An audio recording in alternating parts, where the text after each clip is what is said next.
All right, guys, I'm back. It's Dinger Tuesday, and I got my favorite home run ideas on the screen right there. And if you're new to the channel or just want a refresher course, you can refer back to the May 28th Dinger Tuesday video where I lay out a case on how I select these players. It's an open book where I go into great detail on identifying the players that have a barrel percentage of 12.5% or higher, and also an ISO rate of 20% or more, and a hard hit percentage of 44% or more.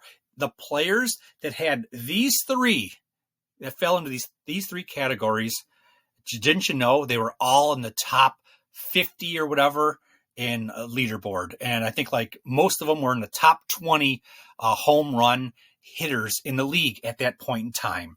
So I said to myself, wow, that seems like some good correlation there. Seemed like we might be onto something.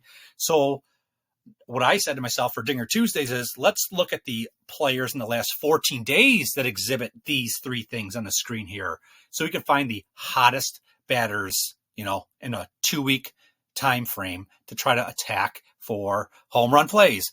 So to put things into perspective, going back to that first Dinger Tuesday on that I did a video on May 28th, there's 3, and then I did a Dinger Sunday also. So there was like about 40, 50, maybe 60 players that I suggested. And if you played every single one of them, based on the odds, you would have far outweighed, you would have outpaced the losers. That we won more than we lost. Okay, so far so good on this strategy. So I'm not telling you to play every single player on the screen here.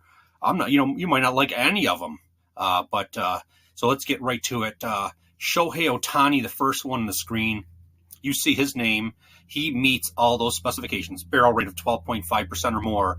ISO rate of 20% or more. Hard hit percentage 44% or more. And next to his name, we also have the weather. Okay, the weather in that game in the stadium is suggesting a 26% increase in the potential for home runs. So that's, we're building a case on trying to select which players might have the best chances to hit a home run.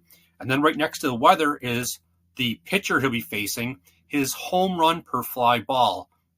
So he's going up against a pitcher that has a 16.3% home run to fly ball. That's not very good for the pitcher. It's good for us. It's good for Shohei Ohtani if that's one of the players you select or whatever. So that's kind of how it works, and you can see how it goes for every single player.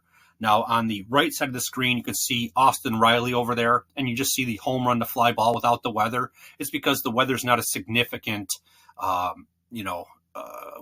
thing playing into this matchup for all those players on the right side there. So we just have the home run per fly ball. So there's 20 players right there that I absolutely love.